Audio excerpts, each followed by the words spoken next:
मंच पर उपस्थित असम के लोकप्रिय मुख्यमंत्री, जिनके नेतृत्व में असम के अंदर शांति और विकास के एक नए युग की शुरुआत हुई है, ऐसे श्रीमान सर्बानंद सोनोवाल जी आज के कार्यक्रम के उत्सव मूर्ति, जिन्होंने पूरे कार्यक्रम को अपनी दृष्टि से रचना किया है, ऐसे असम के वित्त और स्वास्थ्य मंत्री भाई हेमंत विश्व शर्मा जी, केंद्रीय मंत्री परिषद में मेरे साथी श्री रामेश्वर तेली जी, असम गण परिषद के नेता और एग्रीकल्चर मिनिस्टर असम श्रीमान अतुल बोरा जी, श्री पीयूष हजारिका जी, श्री भावेश कलिता जी, श्री नबा जी, क्वीन ओझा जी, हमारे प्रदेश अध्यक्ष श्रीमान रंजीत दास जी, असम भारतीय जनता पार्टी के प्रभारी और भाजपा के राष्ट्रीय उपाध्यक्ष श्रीमान बैजयंत पांडा जी, और असम के चीफ सेक्रेटरी के नेतृत्व में बैठी हुई असम की पूरी प्रशासक टीम, और आज इस कार्यक्रम में इतनी विराट संख्या के अंदर आए हुए सभी भाइयों बहनों को मैं बार बार प्रणाम कर मेरी बात की शुरुआत करना चाहता हूं। मैं एक क्षमा प्रार्थी हूं कि आपको थोड़ी राह देखनी पड़ी। एक अन्य कार्यक्रम कश्मीर में प्रधानमंत्री जी सेहत कार्ड का वितरण कर रहे थे, उसके अंदर ऑनलाइन में जुड़ा था, इसलिए थोड़ी देर हो गई है, इसलिए आप सबसे मैं क्षमा प्रार्थी हूं। मित्रों, आज असम के अंदर लगभग 4-4.5 साल से जो विकास की एक यात्रा मोदी जी के नेतृत्व में और यहां सर्बानंद और हेमंत विश्व शर्मा की जोड़ी ने आगे चलाई है, इसका एक महत्वपूर्ण पड़ाव आज है। क्योंकि आज न केवल विकास, पूरे असम को एक करने के लिए, पूरे असम की जनता को जोड़ने के लिए, असम को भारत के साथ जोड़ने के लिए और असम को विश्व के अंदर गुरु शंकर देव के संदेश को पहुंचाने के लिए एक बहुत बड़ा कार्यक्रम आज यहां होने जा रहा है। मित्रों, प्रधानमंत्री नरेंद्र मोदी जी ने 2013 के चुनाव अभियान के अंदर कहा था कि जब तक पूर्वी भारत विकसित नहीं होता, भारत का विकास असंभव है। और सौभाग्य है कि 2014 में देश की जनता ने प्रधानमंत्री जी को इस देश का प्रधानमंत्री बनाया, और नरेंद्र मोदी जी को जो शब्द थे, मोदी जी ने उसको चरितार्थ किया है। आज पूरा पूर्वी भारत, नॉर्थ ईस्ट समेत, पूर्वोत्तर समेत देश के विकास का ग्रोथ इंजन बना हुआ है।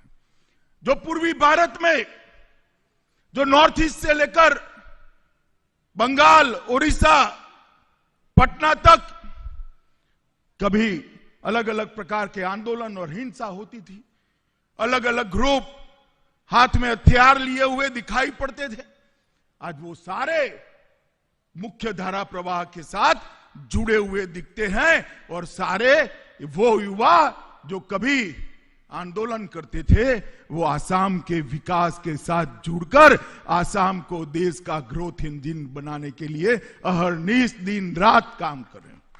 मैं मानता हूं कि एक बहुत बड़ा परिवर्तन की शुरुआत नरेंद्र मोदी जी के नेतृत्व में हुई, और भाई सर्बानंद सोनोवाल और हेमंत विश्व शर्मा की जोड़ी ने इस शुरुआत को गति देने का काम किया है। मगर आज का कार्यक्रम एक अलग प्रकार का कार्यक्रम है। मित्रों, ये भूमि महान परंपरा की भूमि है। यहां का संगीत, संस्कृति, साहित्य अनेक प्रकार से अपना वैशिष्ट्य रखता है। आसाम की संस्कृति सिर्फ आसाम की संस्कृति नहीं है, पूरे भारत की संस्कृति का गहना है। आसाम की संस्कृति पूरे भारत की संस्कृति का गहना है। और आसाम की भाषा, साहित्य, नाट्य रचनाएं, कविता, भक्ति संगीत और संस्कृति के आद्य पुरुष कोई है तो महापुरुष श्रीमंत शंकरदेव है। श्रीमंत शंकरदेव ने पूरा जीवन आसाम को भक्ति के मार्ग पर ले जाने के लिए लगाया। आसाम के साहित्य की रचना कर कर आसाम के साहित्य और संगीत को एक नई ऊंचाई तक पहुंचाया। पूरे देश में इसको परिचय कराया और पूरे देश के अंदर आसाम के साहित्य और संस्कृति की स्वीकृति भी लाए।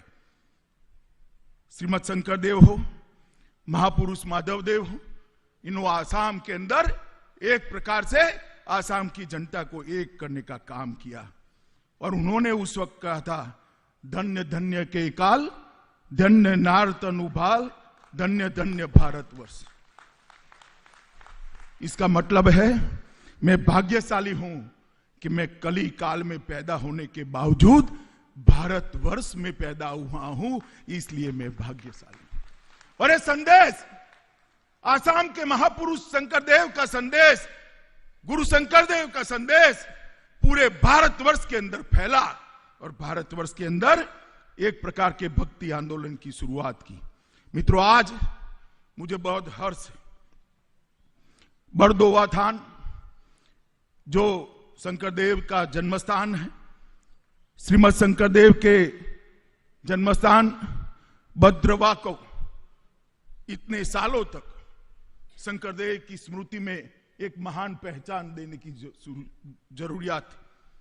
जो 15वीं सदी में उन्होंने काम किया, जो योगदान दिया आसाम के साहित्य को, आसाम की संस्कृति को, आसाम के धार्मिक विचार को, आसाम के इतिहास को, और नाट्य लेखन, कविताएं, भक्ति संगीत, ये सब आयामों में जिन्हें आसाम को एक परिचय दिया, उसके जन्म स्थान की इतने सालों तक शासन करने वाले एक कांग्रेसी मित्रों ने कभी चिंता नहीं की थी।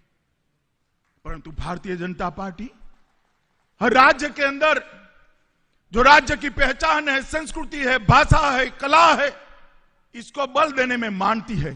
क्योंकि हम मानते हैं जब तक राज्यों की संस्कृति और भाषाएं मजबूत नहीं होती, भारत कभी भी महान नहीं हो सकता। आसामी साहित्य के बगैर, आसामी कला के बगैर भारत का साहित्य और कला अधूरा है। और आज मुझे बहुत बड़ा आनंद है कि श्रीमद शंकरदेव का जो जन्मस्थान था वो घुसपैठियों ने कब्जाया हुआ था, उसको खाली कर कर आज शंकरदेव की महान स्मृति को चिरकाल तक स्थायी करने का काम हेमंत विश्व शर्मा और हमारे मुख्यमंत्री जी करने जा रहे हैं। वहां श्रीमद शंकरदेव के पद चिन्ह रखना है, उनके ऐतिहासिक स्मारक बनाना है, कीर्तन घर बनेगा, सिलिका वृक्ष, आकाशी गंगा, शांतिजन और डॉल मंदिर के ऐतिहासिक स्मारकों को पुनर्निर्मित किया जाएगा, उसको गौरव प्रदान करा जाएगा। और इस महत्वपूर्ण काम के लिए 155 करोड़ जितनी बड़ी राशि आसाम सरकार ने इंगित की है। मैं बार बार हमारे दोनों नेता को इस काम के लिए अभिनंदन देने चाहता हूं।